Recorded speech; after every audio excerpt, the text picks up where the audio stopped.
Hello friends and welcome to my channel learn and grow everyday with Snigdha. तो इस video में हम आपके एक करंट अफेयर्स के बहुत important topic that is world wetlands day की डिस्कशन करने वाले हैं। तो सी हर साल 2 फरवरी को वर्ल्ड वेटलैंड्स डे के तौर पे डेजिग्नेट किया गया है। तो वेटलैंड्स के बारे में अवेयरनेस क्रिएट करने के लिए या और लोगों के बीच में जागरूकता स्प्रेड करने के लिए ये दिन वर्ल्ड बॉडीज के द्वारा सेटअप किया गया है। So this is a very important topic with regard to आपकी यूपीएससी प्रिपरेशन। बहुत बार इस पे क्वेश्चन पूछा जा चुका है एंड पूछे जाने की संभावना है। तो वेटलैंड्स के बारे में हम आज बहुत कुछ डिस्कस करने वाले हैं। वेटलैंड्स होती क्या है, रामसर वेटलैंड्स क्या है, साइट्स कौन सी है रामसर इंडिया में, इनका सिग्निफिकेंस क्या है, इश्यूज क्या फेस कर रहे हैं, वे फॉरवर्ड क्या हो सकते हैं। तो this is going to be a very good and detailed discussion, so please stay tuned and let's begin the discussion now. देखिए आगे बढ़ने से पहले मैं आपको यहाँ सैम्पल क्वेश्चंस प्रीवियस ईयर के दे रही हूँ। देखिए ये प्री में भी पूछा जाता है ये टॉपिक वेटलैंड्स का एंड रामसर साइट्स का, एंड मेंस में भी पूछा जा चुका है। ये आपके 2020 का क्वेश्चन है जिसमें पूछा गया what are wetlands and Ramsar concept क्या है, और 2 एग्जाम्पल्स भी दीजिए रामसर साइट्स की। So see map work is also very important. And फिर यहाँ पे अगेन प्री में रामसर पे बेस्ड क्वेश्चन था, वेटलैंड्स पे बेस्ड क्वेश्चन था। तो इसीलिए this topic is very relevant and this video is also very useful, going to be very useful and significant for you, so keep watching. जी आगे बढ़ने से पहले मैं आपको बता देना चाहती हूँ कि ऑलरेडी बहुत सारे यूपीएससी रेलेवेंट टॉपिक से मैं वीडियो बना चुकी हूँ। आप प्लीज मेरी UPSC strategy playlist, UPSC writing playlist और सिलेबस प्लेलिस्ट में जाके वो सब चेक कीजिए। और आगे बढ़ने से पहले please like and subscribe my channel. Now let's begin the detailed discussion. See सबसे पहले ये जानना बहुत जरूरी है कि व्हाट आर वेटलैंड्स। जैसे कि हमने देखा ये क्वेश्चन भी आ जाता है, बट आपकी जनरल अंडरस्टैंडिंग के लिए भी इंपॉर्टेंट है।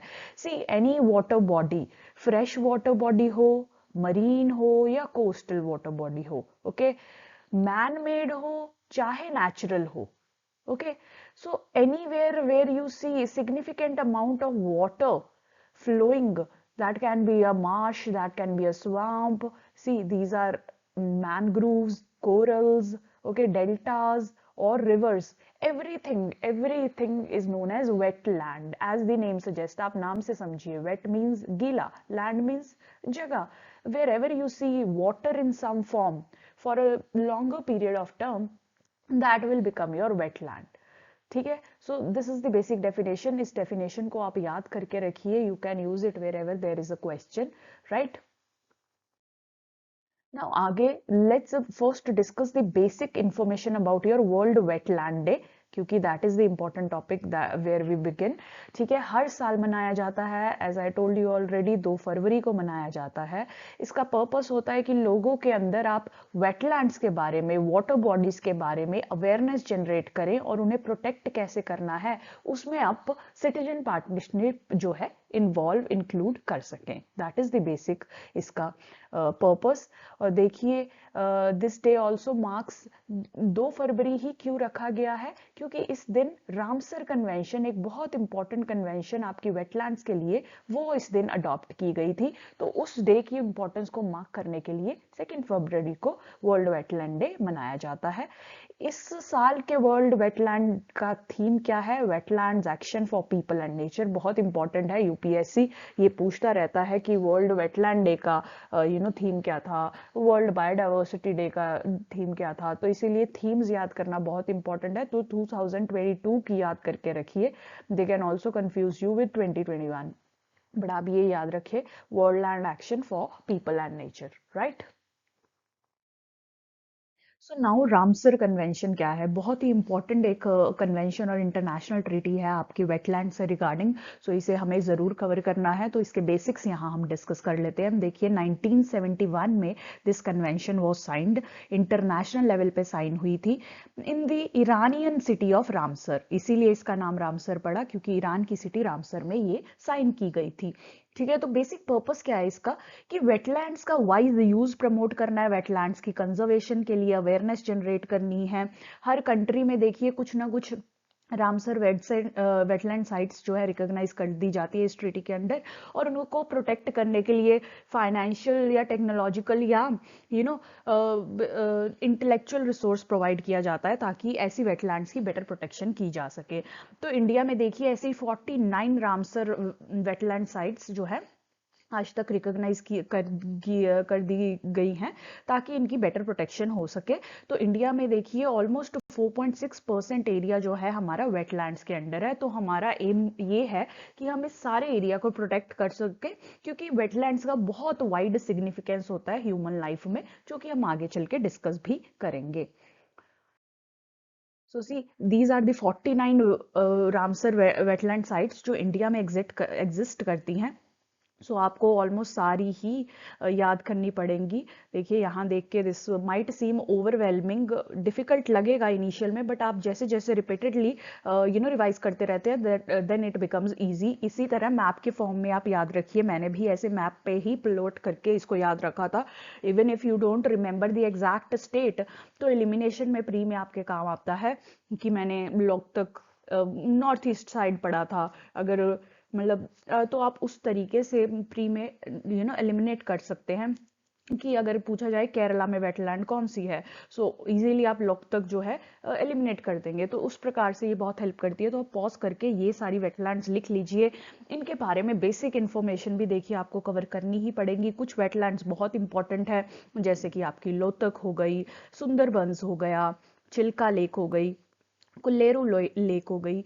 ऑलमोस्ट वैसे सब इम्पॉर्टेंट है, बट कुछ बहुत ज़्यादा इंपॉर्टेंट होंगी, कुछ न्यूली फॉर्म्ड है, जैसे ये यूपी और यहाँ पंजाब की कुछ ये नई बनी हैं, तो इनका सिग्निफिकेंस ज़्यादा रहेगा। बट अदरवाइज ऑल्सो ये सारी ही आपके लिए इंपॉर्टेंट है, तो कुछ ना कुछ बेसिक इन्फॉर्मेशन आपको सब पे तैयार रखनी ही पड़ेगी। थोड़ा डिफिकल्ट है but it is important also, so please do it, right.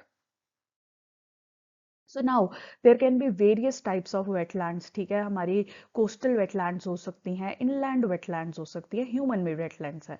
जैसे नाम सिग्निफाई कर रहा है, जो कोस्टल एरियाज में आप वाटर सेचुरेटेड लैंड्स देखेंगे उन्हें कोस्टल वेटलैंड्स कहा जाएगा, जैसे कि mangroves, estuaries, marshes, lagoons etcetera. जो आप इनलैंड एरियाज में वाटर सेचुरेटेड लैंड देखेंगे, जैसे कि rivers, flood plains, ponds, lakes, उनको हम इनलैंड वेटलैंड्स कह सकते हैं। ह्यूमन मेड जो इंसान ने बनाई होती हैं उसे भी आप वेटलैंड कहेंगे।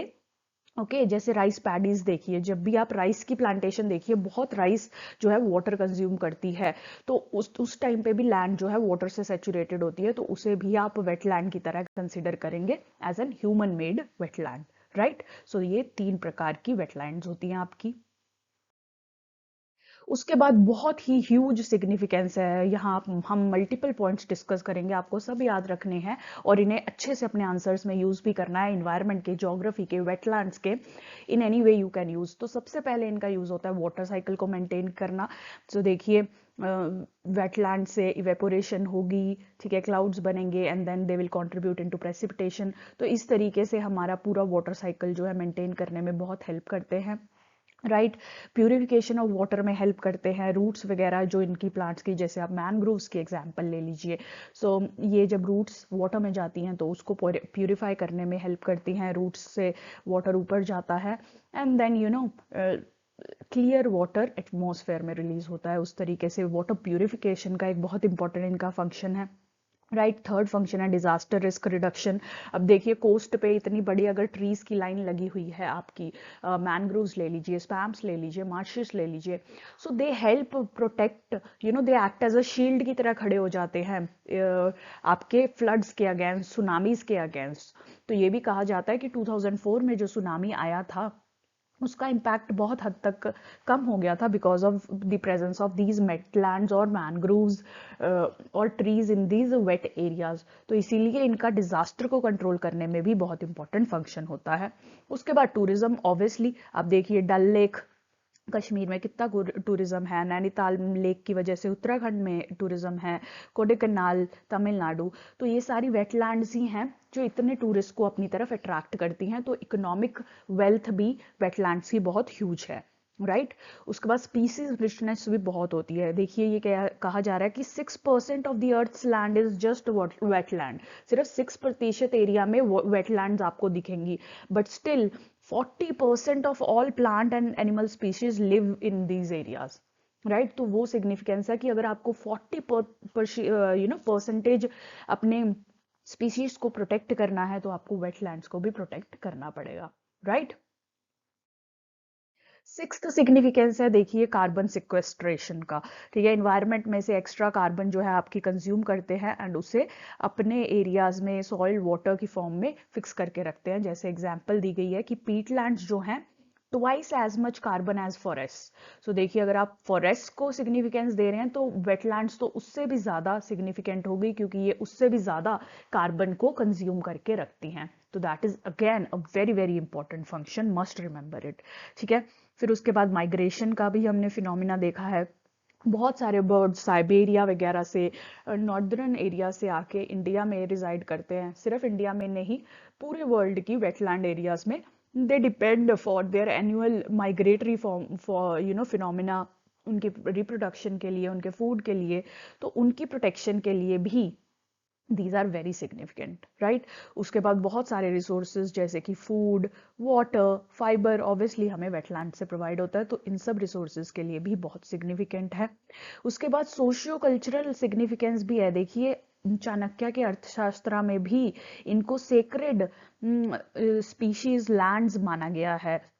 और हमारे जैसे आप लोकतक की एग्जाम्पल ले लीजिए जो मणिपुर में एग्जिस्ट करती है, तो वहाँ तो इन्हें मदर का भी दर्जा दिया जाता है कि एक विश फुलफिलिंग लेक सिक्किम की किचोपलारी लेक को भी माना जाता है। तो इस तरीके से बहुत हमारे लोग जो हैं इन वेटलैंड से वन वे और द डिफरेंट वे जुड़े हुए हैं। आपकी छठ पूजा भी वेटलैंड पे होती है, तो इस तरीके से इंसान का भी, ह्यूमंस का भी कनेक्शन बहुत डियर और कल्चरल है इनके साथ। तो that is also their significance. उस रिलेशनशिप को मेंटेन करने के लिए भी हमें वेटलैंड्स बहुत सिग्निफिकेंट है।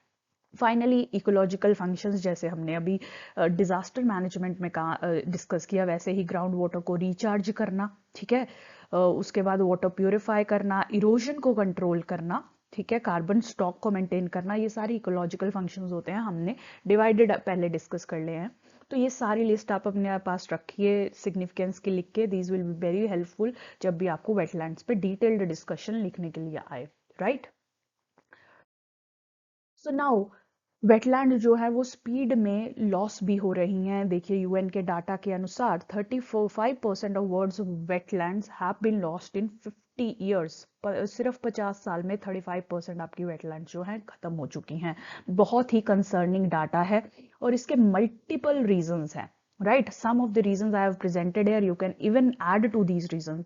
देखिए जैसे जैसे पॉपुलेशन बढ़ रही है, हमारा फुटप्रिंट इन वेटलैंड्स में बढ़ता जा रहा है। हम पहले इतने एरिया में रहते थे, यहाँ वाटर होता था, let's just suppose now we are expanding beyond our areas. Right, तो हम इंक्रोच कर रहे हैं वेटलैंड्स को by setting up industries, by setting up houses, by spreading our agriculture, वो सब एरिया से। So population growth is the one major reason. फिर आपका फर्टिलाइजर रन ऑफ। अब एग्रीकल्चर, यहाँ समझ लीजिए एग्रीकल्चरल लैंड है, यहाँ कोई वाटर बॉडी है, तो आप यहाँ फर्टिलाइजर्स डालेंगे। जब पानी फ्लो करता है एग्रीकल्चरल लैंड से, वो किसी ना किसी तरीके से इस वाटर बॉडी से लिंक्ड होगा। यहाँ फर्टिलाइजर्स फ्लो करते हैं, यहाँ पे वो फर्टिलाइजेशन होती है प्रोसेस। आप इन्वायरमेंट जब डिटेल में पढ़ेंगे तो आपको पता चलेगा कि हाउ एक्चुअली दिस ऑपरेट्स। तो यहाँ सीवीड्स वगैरह की ग्रोथ बहुत होती है वाटर बॉडीज, जिसकी वजह से सर्वाइव नहीं कर पाती हैं।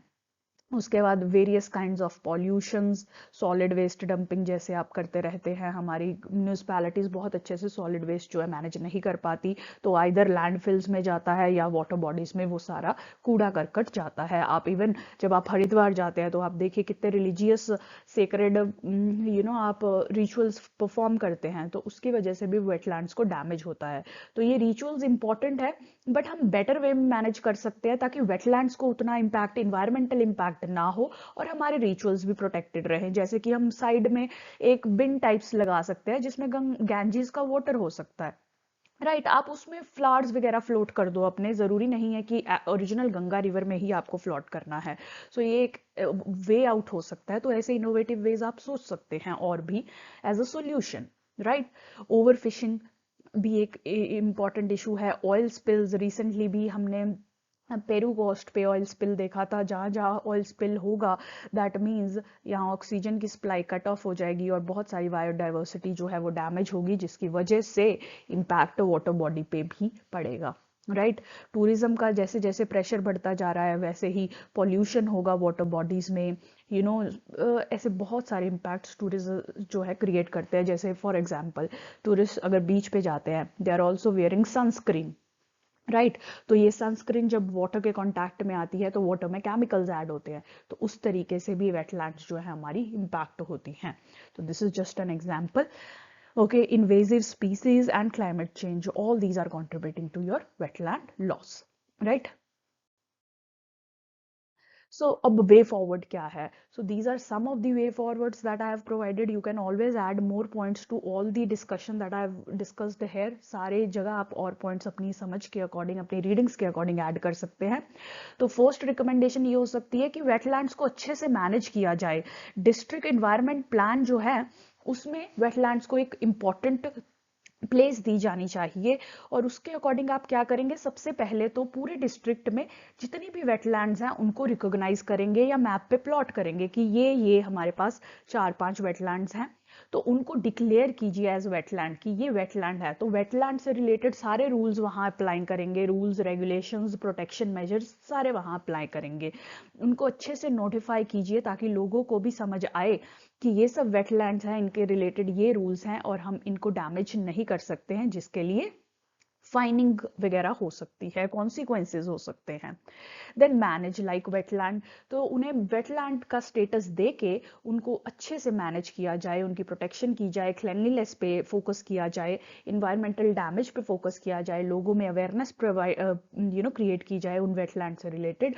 सो इसीलिए हमारे इन्वायरमेंटल प्लान्स में डिस्ट्रिक्ट लेवल पे वेटलैंड्स को एक बहुत इंपॉर्टेंट प्लेस दी जानी चाहिए। ये फर्स्ट रिकमेंडेशन है। उसके बाद हमें इसके लिए फाइनेंशियल रिसोर्सेज इन्वेस्ट करने चाहिए, ह्यूमन रिसोर्सेज, ताकि लोगों में अवेयरनेस हो और एक ऐसी टीम भी बनाएं जो वेटलैंड को प्रोटेक्ट करने के लिए स्पेसिफिकली वर्क करे। राइट, और पॉलिटिकल कैपिटल भी होनी चाहिए, दैट मीन्स पॉलिटिकल विल होनी चाहिए वेटलैंड्स की सिग्निफिकेंस को जो रिकॉग्नाइज करे और उनको सेव करने के लिए वर्क करे।